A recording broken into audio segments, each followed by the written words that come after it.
Irmãos, um bom dia. É um privilégio poder estar compartilhando com vocês é, a imensidão do amor de Deus e da graça dele, a misericórdia sobre as nossas vidas. Como eu acredito que a maioria, né, das jovens na minha idade, na época, eu tinha o desejo de me casar, de ter filhos, enfim, de constituir a minha família. E quando foi em 1996, eu conheci meu esposo num encontro de solteiros, promovido pela igreja, e nós nos conhecemos, namoramos. Ele morava em São Paulo na época, eu morava aqui em Valadares, e no ano de 98 nós nos casamos. E depois de um ano de casados, então a gente decidiu que seria o momento da gente ter filhos.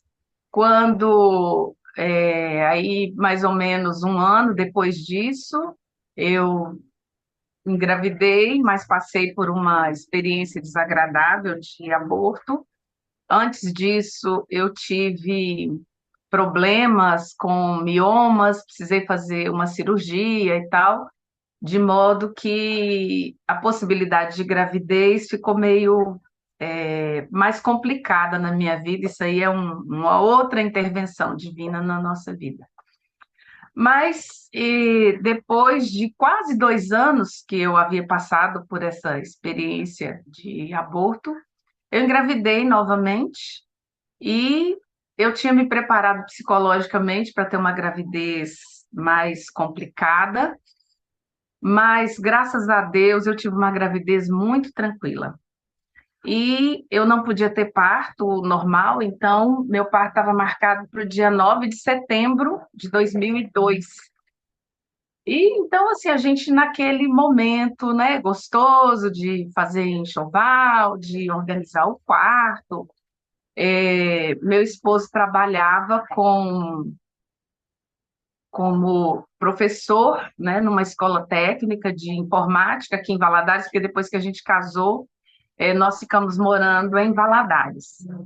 E então, é, eu sou assistente social de formação e eu trabalhei durante 27 anos no Tribunal de Justiça aqui, fazendo parte da equipe técnica, em processos, né, ligados à vara de família, de modo geral.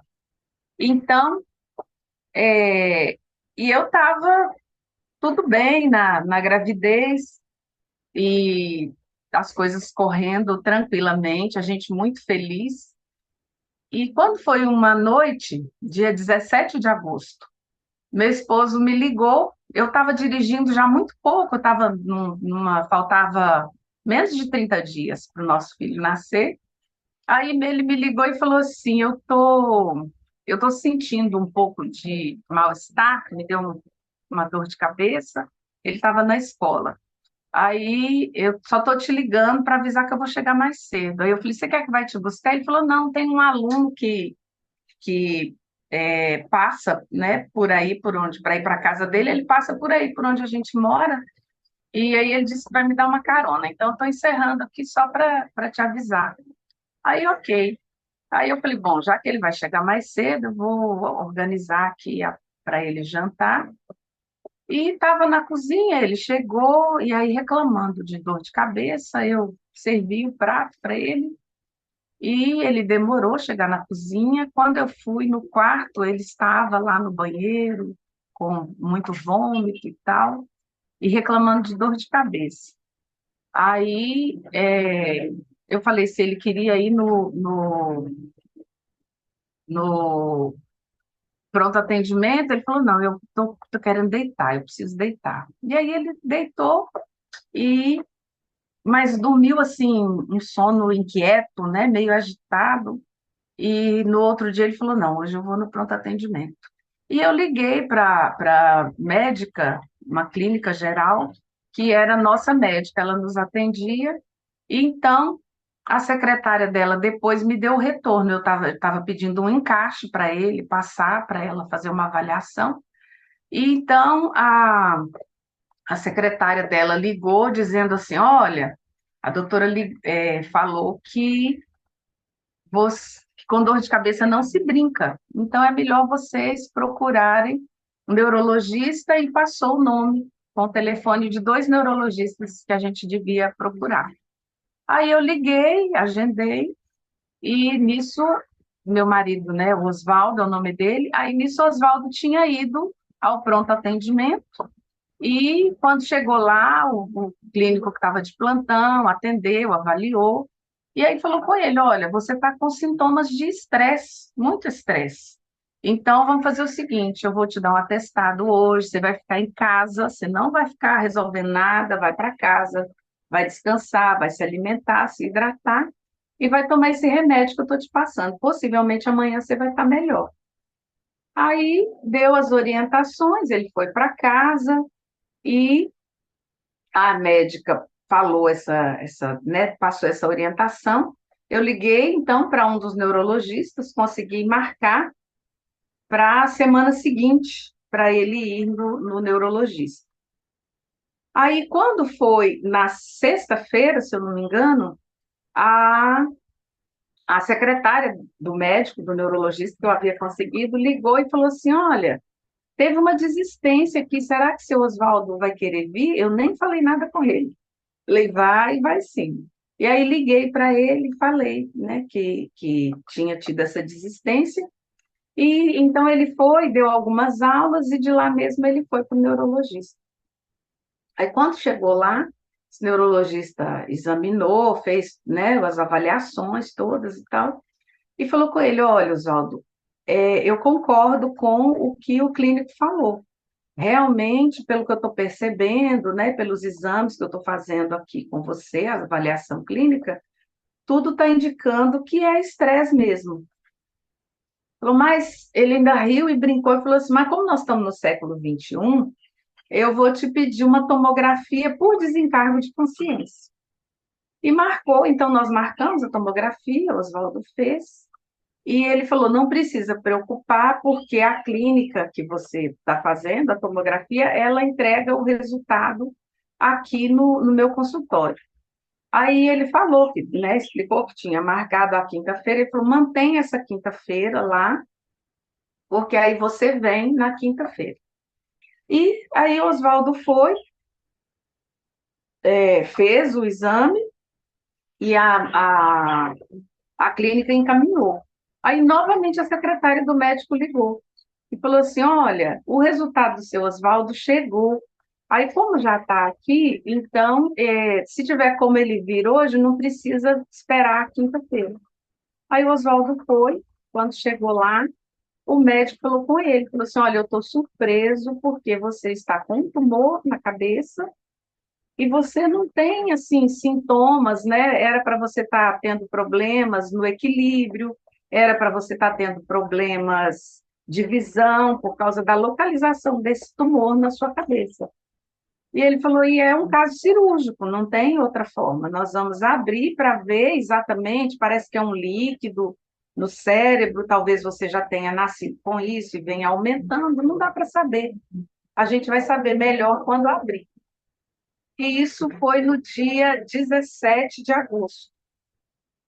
E então ele já passou todos, né, os requerimentos para fazer os exames pré-operatórios, e já deu a guia para solicitar a internação, e aí a gente foi. Aí a gente ficou assustado, né? Que a pessoa está bem e de repente, assim, fazer uma cirurgia na cabeça. Mas fomos, né, tomando as providências e tal.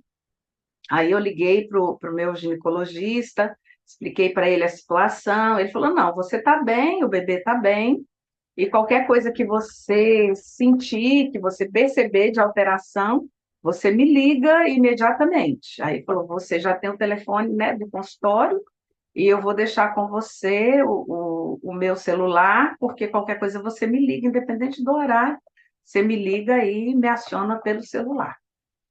E então Oswaldo fez, né, todos os procedimentos, e quando foi no dia 28 de agosto, ele fez a cirurgia. Por isso que eu pedi essa data, né? 28 de agosto. Quando foi no dia 28 de agosto, ele fez a cirurgia. E nós tomamos conhecimento através do esposo de uma amiga minha, colega de profissão também, que era amigo desse médico. E ele falando, né, para ele que ele, quando abriu a cabeça do Oswaldo, ele não sabia se ele a fechava e deixava como estava ou se ele prosseguia com a cirurgia. E a gente tem um amigo aqui em Valadares, que é aqui da igreja, ele é, uma das vantagens, né, de morar no interior, em lugar mais é, em cidades menores, né, que a gente conhece mais. E esse amigo, então, ele nesse dia ele fechou, né, ele suspendeu as consultas dele do consultório pela manhã e ele foi assistir a cirurgia do Oswaldo. E aí, então, assim, foi uma cirurgia longa. Eu pedi ao médico se eu podia ir para o hospital, porque eu não ia ficar tranquila em casa, nem lá no hospital, né? Mas eu acho que.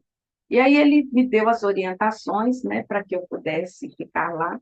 Enfim, foi a manhã inteira de cirurgia. Quando ele voltou para o quarto, já era à tarde, e aí o médico depois veio e falou: olha, nós encaminhamos o material para biópsia, a cirurgia foi uma cirurgia longa, mas cirurgia de cabeça geralmente não é rápida mesmo, mas correu, né, tudo dentro do esperado. Agora vamos aguardar o resultado da biópsia. Aí, quando veio o resultado da biópsia, deu uma incerteza, aí teve que pegar esse material e encaminhar para Belo Horizonte para poder confirmar. O Oswaldo foi diagnosticado com um tumor, né, no cérebro, e esse tumor era maligno, era astrocitoma, e então eles já sabiam que era astrocitoma, mas não sabiam o grau. Deu a indefinição no grau aqui na cidade. E foi para Belo Horizonte para poder definir o grau. E era de grau 3 esse astrocitoma. Então é um tumor extremamente agressivo. E aí, então, os médicos, depois de terem os exames todos, eles falaram: olha, você vai fazer primeiro radioterapia, depois você vai fazer quimioterapia. E depois da cirurgia dele, 15 dias depois, né, ou 16 dias, eu internei para poder fazer meu parto, né? E então o Alberto nasceu dia 9 de setembro e assim, eu estava muito angustiada, porque a gente não sabia exatamente o que que nos aguardava. Mas Alberto nasceu bem, clinicamente eu também estava bem, emocionalmente estava muito ansiosa, né, com tanta incerteza. E aí, então, quando eu fui tirar os pontos, Alberto estava com 12 dias, e aí eu já estava com o laudo em mãos, o laudo de Belo Horizonte, e eu levei para o meu médico ver. E ele era uma pessoa assim esplendorosa. Infelizmente já faleceu. Era um homem assim muito temente a Deus. E quando ele viu o resultado, né, da biópsia, ele falou assim: "Olha, Sônia, você quer que eu fale com você a verdade ou você quer algo que agrade os seus ouvidos?" Eu falei: "Olha, você sempre trabalhou comigo com a verdade." Ele falou assim: "Olha, meu filho tinha 12 dias, foi o dia que eu fui tirar os pontos. Ele falou assim: filma e fotografa bastante o pai, para essa criança ter lembrança do pai. Porque esse diagnóstico que eu estou vendo aqui, que você está me mostrando, o prognóstico dele, que a ciência propõe, é de 6 meses a 2 anos de vida, e se passar desses 6 meses, geralmente é com muito sofrimento." Aí ele falou assim: "Mas eu estou falando para você o que a ciência propõe." Agora, a gente conhece, né, a Deus, e aí a intervenção divina, o poder de Deus, os propósitos dele, aí então a ciência não tem como explicar. E realmente, assim, foi um momento muito angustiante na nossa vida, e os médicos sempre, né, trabalhando com a questão da, vou dizer, positividade, né? Vamos fazer o tratamento e vamos lá.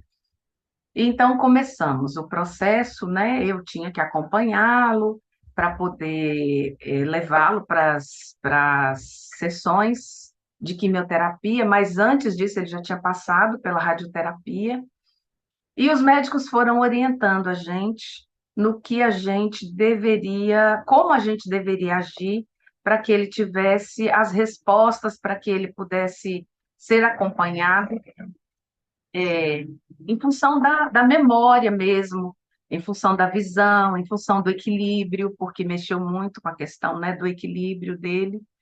Mas quando no hospital ainda, o médico falou assim: olha, geralmente as pessoas ficam é, um bom tempo internadas, mas você está tendo uma resposta, Oswaldo, que com 15 dias de cirurgia é que a gente tem. Você, com 3 dias, 4 dias de cirurgia, você já está dando essa resposta.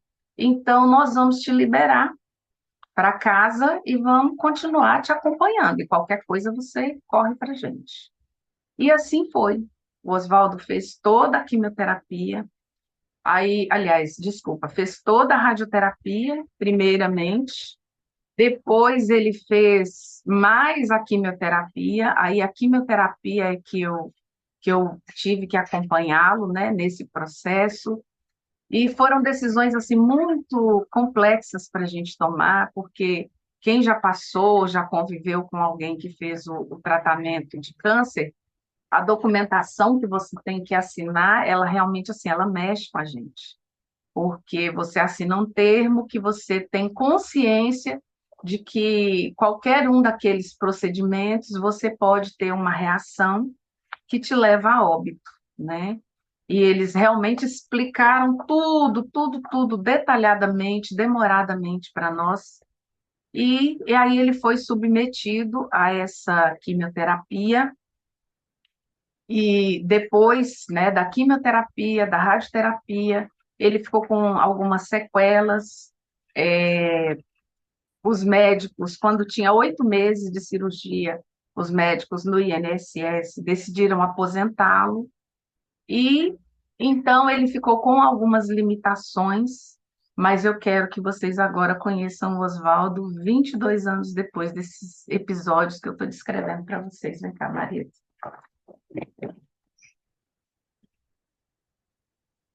Bom dia a todos. E esse é o Oswaldo, gente. vinte e Bom dois dia. Foi por isso que eu pedi essa data. Eu falo sempre para ele que ele tem duas datas de nascimento, né? Ele Amém. nasceu de nascimento, ele nasceu no dia 15 de novembro. Ele vai fazer 61 anos.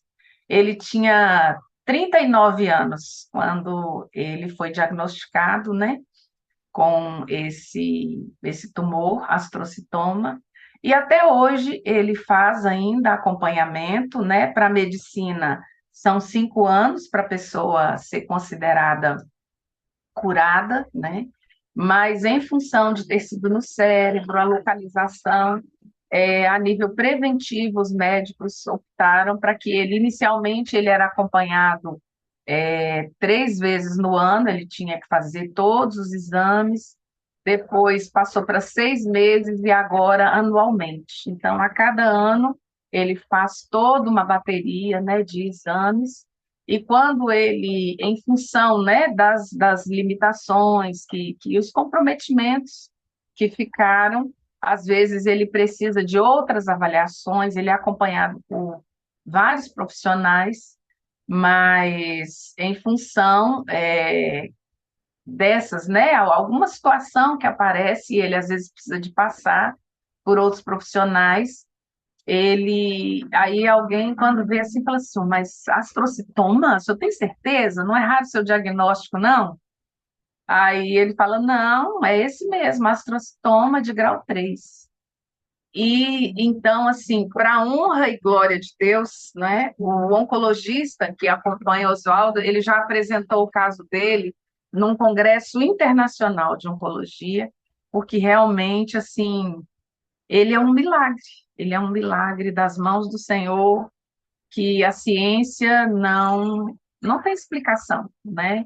Mas nós sabemos que o nosso Deus, ele não explica, mas ele age. E é isso que eu queria, né, compartilhar com vocês, por isso que eu escolhi essa data, porque hoje são 22 anos, né, que a gente agradece e glorifica o nome do Senhor, porque Alberto, mês que vem, faz 22 anos, e nesses 22 anos ele teve a presença do pai dele. Só um instantinho, amor. O Oswaldo ele ficou com algumas limitações cognitivas, mas ele tem, né, assim, a vida funcional dele é normal. O Oswaldo dirige, e resolve, né, todas as coisas dele, as questões de saúde dele, ele que vai nos médicos, ele que agenda. Enfim, a gente pode contar com ele na nossa vida, no nosso dia a dia, que graças a Deus. Quer falar alguma coisa? Pode falar. Eu queria falar a todos que lutam e tratam do câncer. Tem um versículo que me seguiu, é Salmos 37:5, que diz: entrega o teu caminho ao Senhor, confia nele, ele tudo fará. Confiem nesse Deus. Deus tem poder e ele conhece a cada um. E ele curou no passado e cura hoje também. Que Deus os abençoe, que Deus esteja com todos. E você que luta com o câncer, creia, Não conhece alguém, né? confie nesse Deus, que Deus pode restaurar a sua saúde. Amém. Bom dia, Amém. professor. Chama o Alberto lá para o pessoal deles. Eu quero que vocês vejam o meu grandão também. Não sei se ele já levantou ali. Mas é isso, irmãos. É isso. Tem um hino que fala: compensa servir ao Senhor. Não em troca, né? Porque a gente não faz nada por troca. Mas é que o amor de Deus é tão imenso, tão infinito, que a gente não tem palavras, né? Para agradecer. E é esse o testemunho, né, que eu senti o desejo de compartilhar com vocês nessa data de hoje, que é especial para nós.